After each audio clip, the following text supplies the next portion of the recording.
Salam sejahtera Malaysia. Dengan nadi suara rakyat bergema di channel ini. Tuan-tuan dan puan-puan yang dihormati sekalian, kaki sakau perosak negara Malaysia. Perosak negara Malaysia, kaki sakau perasuah-perasuah dunia. Yang paling hebat di Malaysia sekarang ini memang bergagar lutut, berpeluh dalam kesejukan sekarang ini kerana SPRM tak main-main. SPRM dan Perdana Menteri Datuk Seri Anwar Ibrahim tidak main-main kali ini, betul-betul serius. Dan tuan-tuan dan puan-puan, kali ini betul-betul kerajaan ini menjunjung titah Seri Paduka Baginda yang di-Pertuan Agong Al-Sultan Abdullah Riayatuddin Al-Mustafah Billah Shah pada ketika Baginda menjadi yang di-Pertuan Agong, di mana Baginda menitahkan supaya kerajaan habis-habisan untuk membentras rasuah ini, terutamanya para naga-naga sekalian perlu untuk ditangkap. Sekarang SPRM mengumumkan dua dalang utama di dalam isu terbaru counter setting dalam immigration. Di mana dikatakan adanya modus operandi, adanya unsur-unsur yang boleh dikategorikan perlu disiasat, dan diambil tindakan segera. Padan muka. Inilah yang kita mau. Siapakah dalangnya? Kita tunggu. Adakah dalangnya sekali lagi daripada orang politik? Adakah dalangnya sekali lagi jerung-jerung besar, ahli-ahli ekonomi, businessman yang kaya raya, atau yang sudah bergelar Datuk kah, Tan Sri kah, Datuk Sri kah? Ini memang sangat-sangat mengecewakan kalau betul mereka mendalanginya. Sekali lagi, sepatutnya diorang ini menjadi apa tahu? Menjadi teladan. Kalau sudah ada kuasa jadi teladan. Tapi yang apa tak apalah, biar pergi kat depa lah. Yang penting kita patut puji sekarang ialah SPRM dan kerajaan yang ada sekarang ini. Tak kisahlah orang suka Anwar kah, orang tidak suka Anwar kah, saya tidak kisah. Yang penting saya suka dengan apa yang dilakukan sekarang oleh kerajaan, iaitu membentras rasuah. Saya nampak sekarang semua projek berjalan lancar. Tidak ada tersekat-sekat. Kalau perlu disiapkan, dia kasih siap cepat-cepat. Tidak ada lagi sogok menyogok, tidak ada lagi rasuah merasuah, sehingga banyak pembangunan terbengkalai. Ada projek terbengkalai, macam-macam terbengkalai kerana ada rasuah. Tapi sekarang ni di mana-mana orang cakap dengar, saya dengar sendiri di pejabat ketika ada orang di kaunter khidmat pelanggan tu, ketika menunggu nombor dipanggil untuk urusan, tiba-tiba saya dengar, hati-hati tau, jangan sampai termasuk dalam seksyen rasuah. Semua orang sekarang betul-betul tahu kerajaan ini kerajaan tidak main-main dengan rasuah. Jadi mana ada kerajaan lain lagi? Ada lagi kah pemimpin yang berani macam Datuk Seri Anwar Ibrahim untuk melawan rasuah? Dia tidak peduli siapapun, bekas Perdana Menteri kah, bekas Menteri Kewangan kah, siapa saja, kalau rasuah tetap rasuah. Inilah yang kita mau. Tinggalkan pendapat anda. Adakah anda juga sependapat dengan saya, yang gembira dengan apa yang dilakukan oleh kerajaan sekarang dalam melawan rasuah? Denyut Nadi, suara rakyat, bergema di channel ini. Jangan lupa tekan butang subscribe, like dan share. Malaysia kita punya, cintai Malaysia aku, kita jaga kita. Kita jumpa lagi, bye.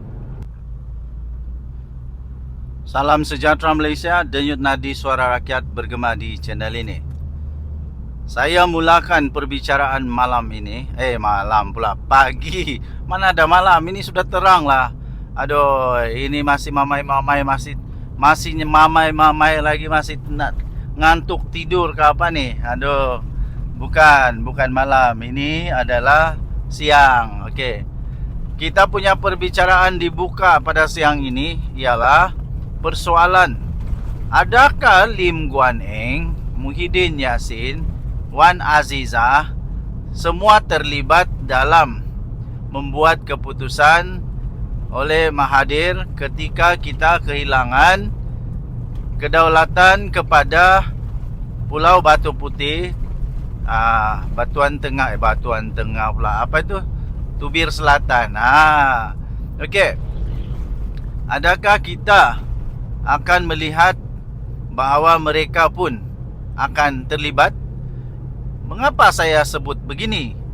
Kerana tiba-tiba sahaja di dalam Mahathir cuba untuk backing, untuk mempertahankan dirinya daripada dipersalahkan seorang-seorang, dia menyebut nama-nama menteri kabinet yang dia dakwa ada.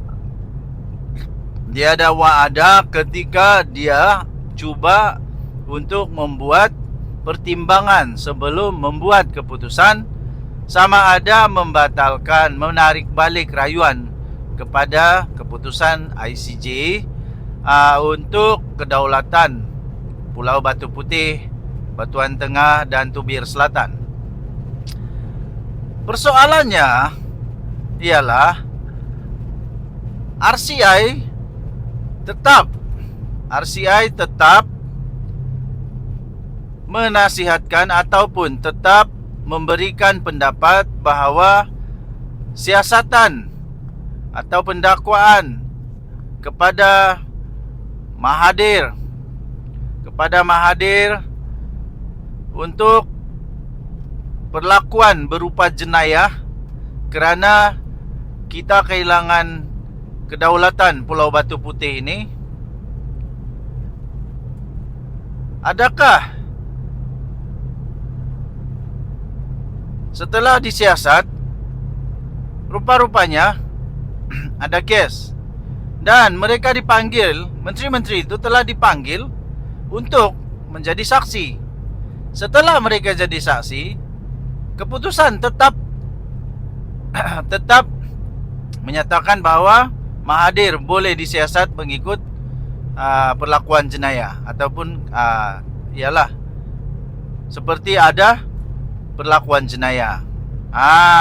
Jadi persoalannya, apa yang dicakap, apakah kenyataan-kenyataan daripada mereka yang dipanggil sebagai saksi? Takkanlah pula mereka menafikan. Jadi siapa sebenarnya siapa sebenarnya yang bercakap separuh benar? Siapa sebenarnya yang bercakap separuh benar? Ini yang buat pening kepala ni. Adakah Wan Azizah tidak menyatakan perkara sebenar? Adakah Lim Guan Eng juga tiba-tiba tidak mengaku? Atau Muhyiddin Yassin tiba-tiba tidak mengaku? Tiba-tiba tidak mengakui kami ada dalam menteri kabinet yang bermesyuarat pada waktu itu. Adakah begitu? Ataupun sebenarnya mereka juga tidak setuju? Adakah mereka juga tidak setuju?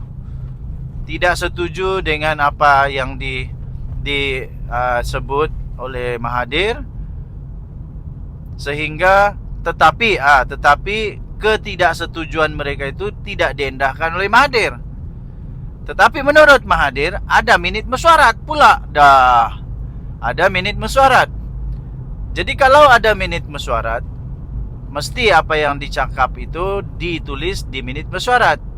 Jadi kalau memang betul minit mesyuarat itu ditulis atau ya, diminitkan dengan betul, dan memang mereka diam saja,